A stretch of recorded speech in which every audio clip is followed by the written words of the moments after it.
네, 우리는 불신과 의심이 가득한 시대를 살아가고 있습니다. 진실과 거짓이 뒤섞여 있고 무엇을 믿어야 할지조차 혼란스러운 시대입니다. 수많은 정보가 쏟아져 나오지만 정작 어떤 말을 믿어야 할지, 누구의 말을 신뢰해야 할지 선택하기가 어렵습니다. 온라인 공간에서는 확인되지 않는 소문이 쉽게 퍼집니다. 사람들의 말은 진정성보다는 그 이면에 감춰진 의도를 먼저 살피고 있습니다. 서로를 의심하고 권위 있는 기관이나 전문가의 말조차 쉽게 믿으려 하지 않습니다. 내가 직접 눈으로 보기 전에는 믿지 않겠다는 태도가 일반화되었습니다.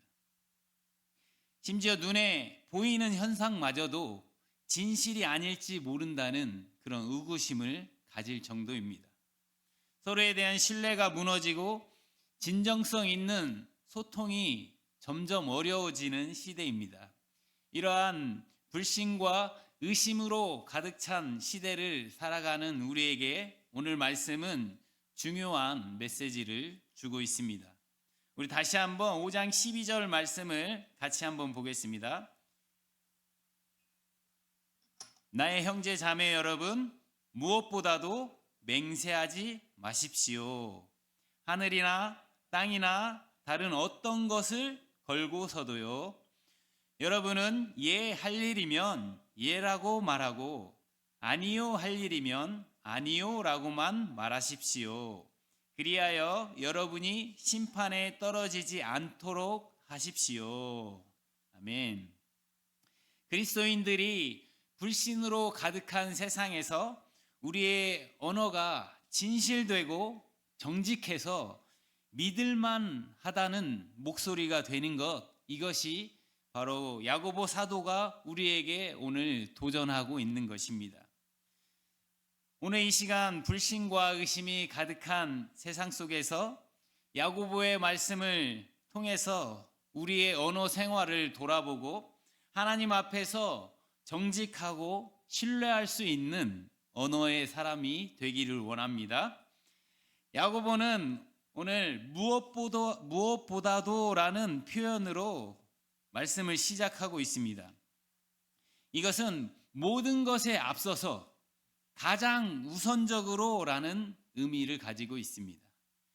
야고보가 지금까지 말한 교훈 중에서 가장 중요하다고 또 긴급하다고 생각하는 것을 말하는 것입니다.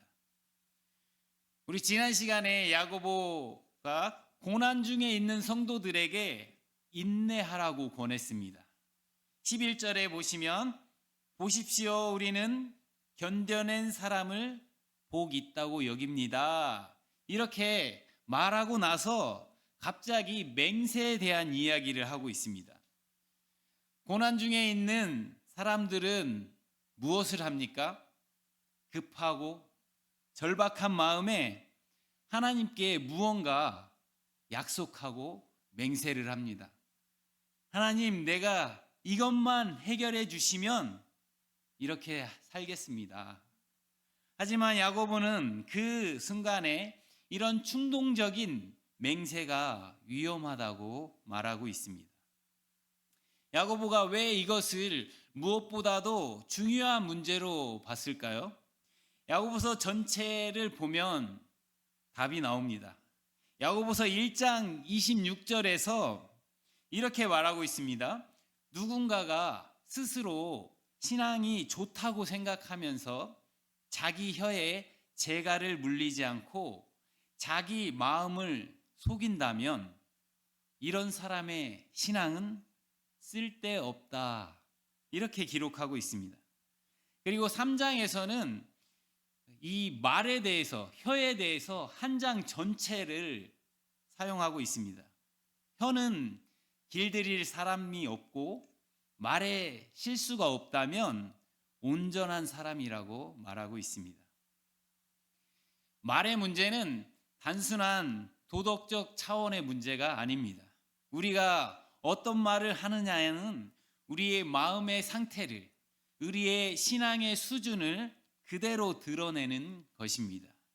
그래서 야고보는 그 무엇보다도 이 문제를 다루어야 한다고 강조한 것입니다.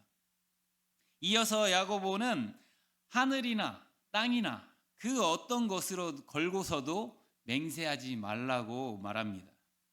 이것은 맹세를 부분적으로 제한한 것이 아니라 전면적인 금지를 말한 것입니다.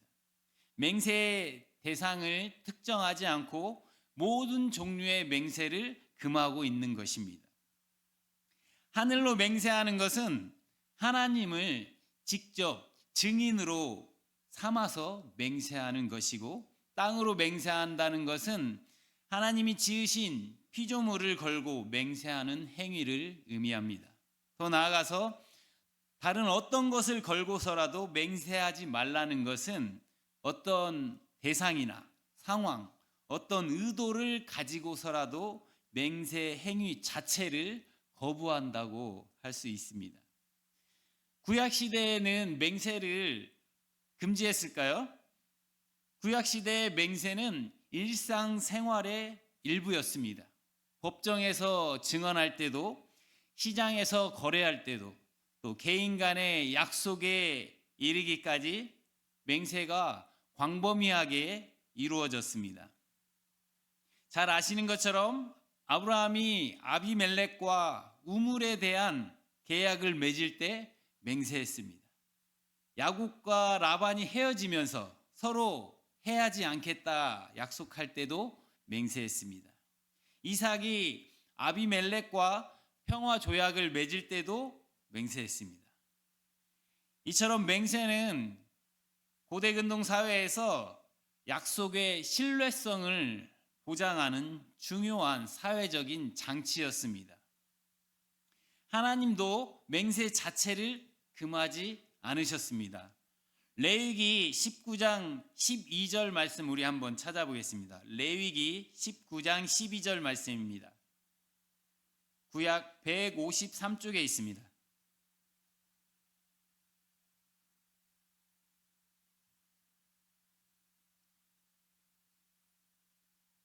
레위기 19장 12절 말씀 같이 한번 읽어보겠습니다.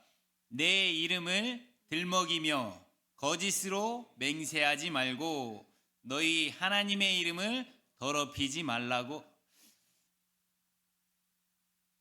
네, 하나님의 이름을 더럽히지 말라. 여기서 금지하신 것은 맹세 자체가 아니고 거짓 맹세를 하지 말라는 것입니다.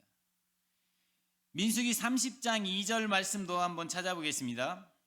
민수기 30장 2절 말씀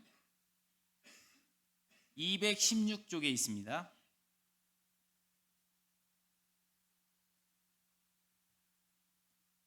민수기 30장 2절 말씀 같이 보겠습니다.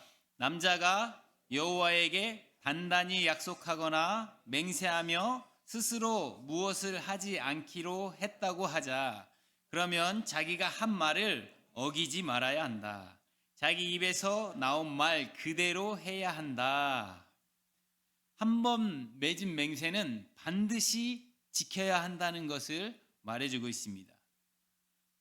또 한 군데 찾아보겠습니다. 신명기 23장 21절 22절 말씀입니다.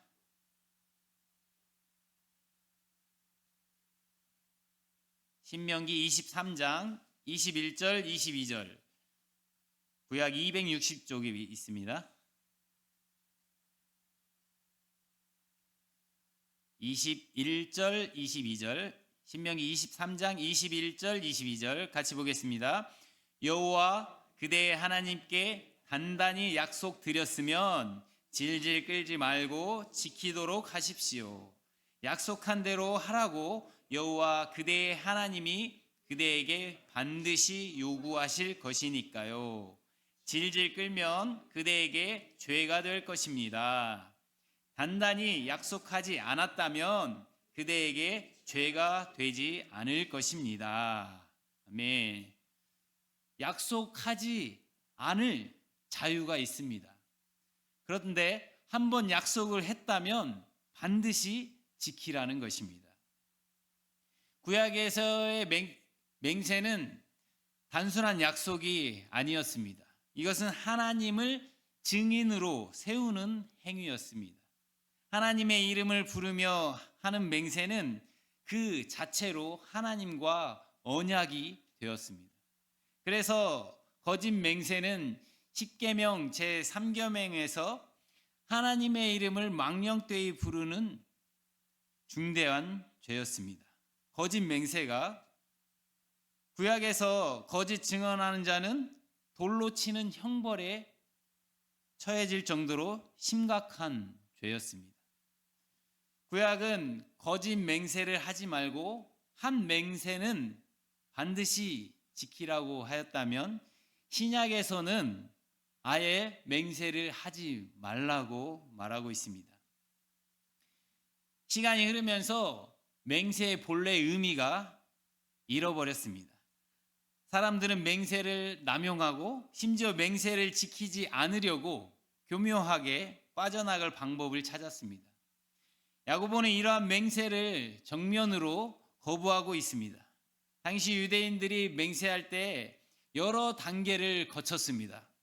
가장 엄중한 맹세는 하나님의 이름으로 하는 것이고, 그 다음이 하늘, 땅, 예루살렘, 자기의 머리털로 하는 맹세가 있었습니다. 그들은 이런 단계적인 맹세를 통해서 이 정도 맹세는 지키지 않아도 된다는 그런 편법을 만들어냈습니다. 하지만 야고보는 이런 모든 형태의 맹세를 금지하고 있습니다. 하늘도 땅도 그 무엇도 우리의 맹세를 보증할 수가 없고, 오히려 이런 맹세가 우리를 함정에 빠뜨리는 결과를 만들어냅니다. 예수님께서도 똑같이 말씀하셨습니다.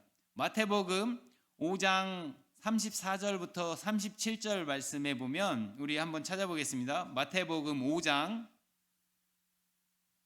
34절부터 37절 말씀입니다.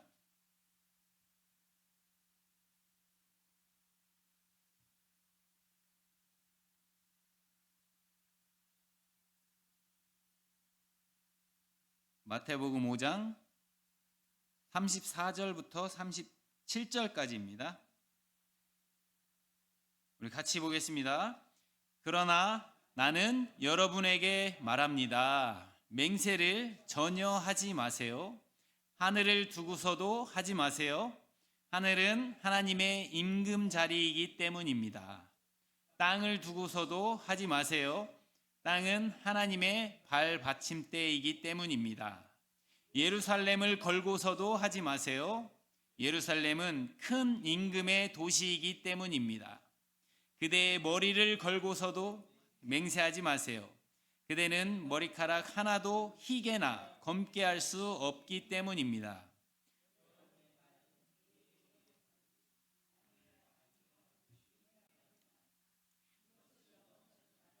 악한 자에게서 오는 것입니다. 아멘. 야고보가 예수님의 말씀을 그대로 따르고 있다는 것은 우연이 아닙니다. 이것은 초대교회가 예수님의 가르침을 얼마나 충실히 지키려고 했는지 보여주는 것입니다. 야고보서는 실천적 기독교를 강조하는 책인데 바로 예수님의 가르침을 실천하는 것이 그 핵심이라고 할 수 있습니다. 유대 사회에서는 당시에 맹세가 매우 만연해 있었습니다. 일상적인 대화에서도 맹세가 남발되었고, 이것이 오히려 말의 신뢰도를 떨어뜨리는 결과를 가져왔습니다. 랍비들은 복잡한 맹세의 등급을 만들어서 어떤 맹세든지 반드시 지켜야 하고, 어떤 맹세는 반드시 지켜야 하고, 어떤 맹세는 지키지 않아도 된다는 그런 편법을 만들어냈습니다. 예를 들어서 성전으로 맹세하면 지키지 않아도 된다고 했지만 성전의 금으로 맹세하면 반드시 지켜야 한다는 것입니다. 예수님께서 마태복음 23장에서 이런 위선을 강하게 비판하신 것을 기억하실 것입니다. 야고보는 이런 종교적인 위선과 편법을 금지했습니다. 그리스도인의 말은 그 자체로 신뢰할 수 있어야 하고 맹세라는 어떤 장치에 의존해서는 안 된다는 것입니다. 그렇다면 야고보가 맹세를 금지하고 난 후에 어떤 것을 제시하고 있습니까? 거창한 맹세로 말의 신뢰를 얻으려 하기보다는 더 근본적인 방법을 제시하고 있습니다. 우리의 말은 예와 아니다, 그렇다와 아니다라는 진실하고 단순한 두 마디로 충분하다고 말하고 있습니다. 이 두 단어는 심플합니다. 어린아이도 할 수 있습니다. 복잡한 문법도 화려한 수사법도 필요 없습니다. 그런데 야고보는 바로 이 단순함의 언어에서 근본적인 변화를 촉구하고 있습니다. 우리 사회는 점점 더 화려하고 과장된 언어를 요구합니다. 수많은 정보가 쏟아지는 사회에서 평범한 표현 언어는 주목받기가 어렵습니다. 잘 아시는 것처럼 유튜브에 무엇을 보고 클릭하고 들어갑니까? 우리 눈에 정말 우리 눈을 사로잡는 그런 단어들을 보면서 우리가 그것을 클릭하고 있지 않습니까? 그래서 사람들은 더 자극적인 것, 더 극단적인 표현을 사용해서라도 자신의 메시지를 부각시키려고 합니다. 그렇지만 야고보는 전혀 다른 요구를 우리에게 하고 있습니다. 그렇다면 그렇다, 아니다면 아니다. 이보다 더 명확하고 정직한 소통이 어디 있겠습니까? 진리는 복잡하지 않습니다. 오히려 거짓이나 감추고 싶은 것이 있을 때 말이 복잡해지는 것입니다. 그렇다 아니다의 단순함은 우리의 내면의 진실성을 언어로 그대로 반영하라는 것입니다. 거짓된 마음을 감추기 위해서 맹세를 남발하거나 모호한 말로 책임을 회피하는 대신에 우리 마음에 있는 진심을 드러내라는 것입니다. 만일 우리의 마음에 거짓이나 이중적인 태도가 있다면 아무리 예라고 할지라도 신실하다고 볼 수 없습니다. 반대로 우리의 내면에 그리스도를 향한 진실한 마음이 있다면 우리의 예와 아니오는 세상에 그 어떤 맹세보다도 강력한 진실성을 가지게 될 것입니다. 그렇다 아니다는 일회성이 아니라 일관성이 있어야 합니다. 이것은 우리의 삶과 우리 생활의 언어 생활의 중요한 원칙입니다. 오늘 그랬다고 했으면 내일도 그렇다입니다. 어제 아니오라고 한 것은 오늘도 아니오인 것입니다. 상황이 바뀌었다고 해서 달라지면 안 됩니다. 사람에 따라서 달라져서도 안 됩니다. 윗사람 앞에서 그렇게 했다면 아랫사람 앞에서도 그렇다입니다. 교회 안에서도 그렇다고 했으면 세상 속에서도 그렇다입니다. 우리는 같은 말을 해야 합니다. 이런 일관성이야말로 그리스도인의 정체성을 드러내는 중요한 특징이라고 할 수 있습니다. 세상 사람들은 상황에 따라서 변하고 이익에 따라서 말을 바꿉니다. 하지만 우리 그리스도인은 다릅니다. 우리에게 변하지 않는 진리가 있습니다. 하나님의 말씀과 그 말씀 자체이신 예수 그리스도가 언어 생활의 절대적인 기준이 되기 때문입니다. 진리는 과장될 필요가 없고 진리는 거짓과 함께할 수 없습니다. 이처럼 일관성 있고 진실한 그렇다, 아니다가 왜 그렇게 중요합니까? 이것이 모든 인간 관계의 기초이기 때문에 그렇습니다. 서로를 신뢰하는 관계는 말과 행동이 일치할 때 가능합니다. 그렇다고 말하고 실제로 그렇게 행하는 사람, 아니다 말하고 실제로 하지 않는 사람, 이런 사람들과 관계가 평화롭습니다. 예측이 가능하고 안전하다고 우리는 느낍니다. 반대로 말과 행동이 다른 사람과의 관계는 깊은 관계를 맺기가 어렵습니다. 항상 의심하게 되고 확인하게 되고 경계하게 됩니다. 이 사람이 그렇다고 하는데 정말 그런 걸까? 이 사람이 아니라고 하는데 실제는 뭘까? 우리가 이런 관계가 아니라 그렇다면 정말 그렇고 아니다면 정말 아닌 그런 사람을 원합니다. 그리스도인의 언어는 다르다는 인정을 받아야 합니다. 저 사람이 그렇다면 정말 그래. 저 사람이 아니라고 하면 정말 아니야. 이러한 신뢰를 주고 믿음을 줄 수 있어야 합니다. 때로는 그렇다 말하는 것이 어려울 때가 있습니다. 상대방이 듣기 싫어할 것을 알기 때문에 애매하게 표현하거나 돌려서 말하거나 아예 거짓말을 하는 유혹을 받을 때가 있습니다. 때로는 아니다라고 말하는 것도 어려울 때가 있습니다. 상대방을 실망시킬까 봐 막연한 희망을 주거나 확답을 미루거나 거짓 약속을 하는 경우가 생기기도 합니다. 하지만 이런 순간에도 정직함을 지키는 것이 우리 그리스도인의 언어 생활이 되어야 합니다. 이러한 그렇다 아니다가 교회 공동체에 적용될 때 교회는 세상과 구별되는 공동체가 될 것입니다. 교회는 화려한 말솜씨나 복잡한 맹세로 증명되는 것이 아닙니다. 오히려 서로의 말을 신뢰하고 약속을 지키며 그렇다 아니다가 명확한 사람들이 함께하는 공동체가 되어야 합니다. 이것이 야고보가 꿈꾸는 교회의 모습일 것입니다. 삶이 되는 교회가 그런 교회 되기 원합니다. 맹세하지 않아도 과장하지 않아도 우리의 예가 되고 우리의 아니오는 아니오가 되는 것. 화려한 말솜씨가 아니라 단순하고 진실한 말로 서로를 신뢰하며 하나 되는 공동체가 되기를 원합니다. 야고보는 마지막에 경고의 말을 덧붙이고 있습니다. 그리하여 여러분이 심판에 떨어지지 않도록 하십시오. 이 말씀이 왜 필요했을까요? 우리의 말이 단순히 개인적인 차원의 문제가 아니라 하나님 앞에서 그리고 공동체 앞에서 책임이 따르는 문제이기 때문에 그렇습니다. 우리의 말은 하나님 앞에 기록되고 있습니다.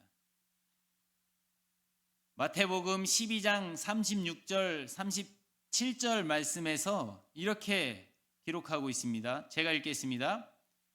당신들에게 말하오 사람들이 무슨 쓸데없는 말을 하든지 심판날에 그것에 대해 책임을 지게 될 거요.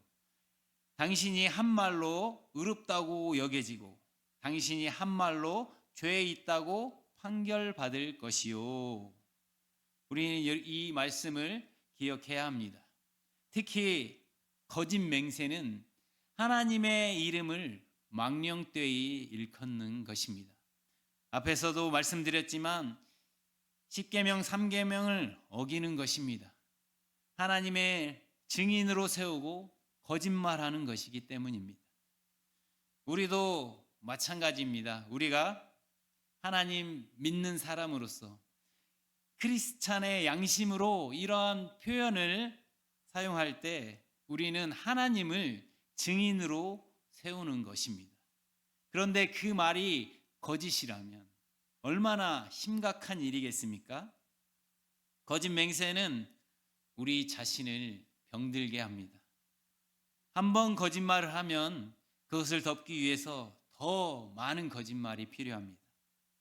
한 사람의 거짓말은 공동체 전체의 신뢰를 깨트립니다.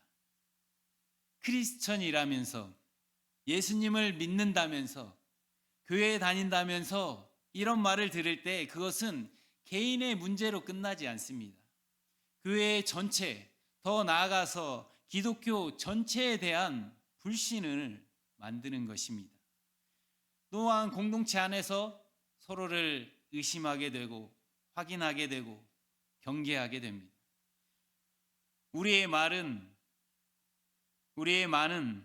우리는 많은 말을 하며 살고 있습니다.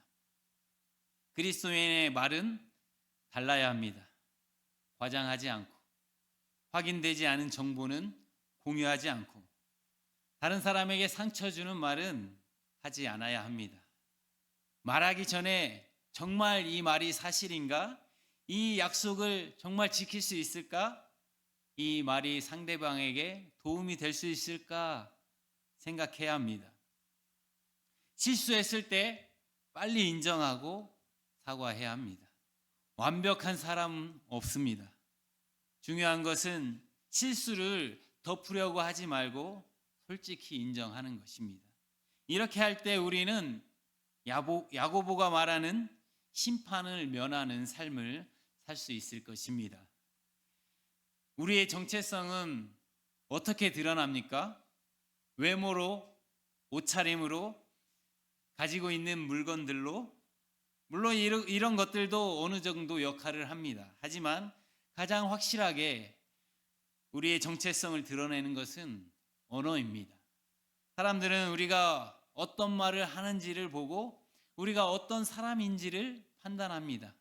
교양이 있는 사람인지, 신뢰할 만한 사람인지, 성숙한 사람인지를 우리의 말을 통해 알 수 있습니다.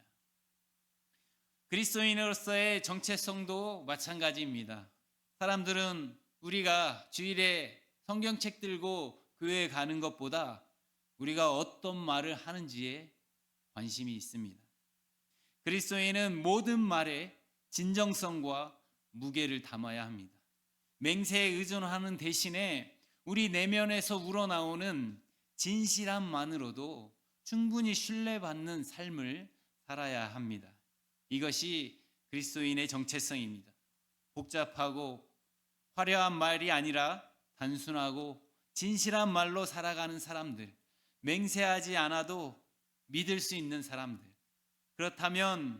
그렇다고 하면 정말 그렇고 아니다라고 말하면 정말 아닌 사람들입니다. 바울은 고린도후서 3장에서 그리스도인을 그리스도의 편지다 이렇게 불렀습니다. 세상 사람들이 우리를 읽으면 그리스도를 알 수 있는 것입니다.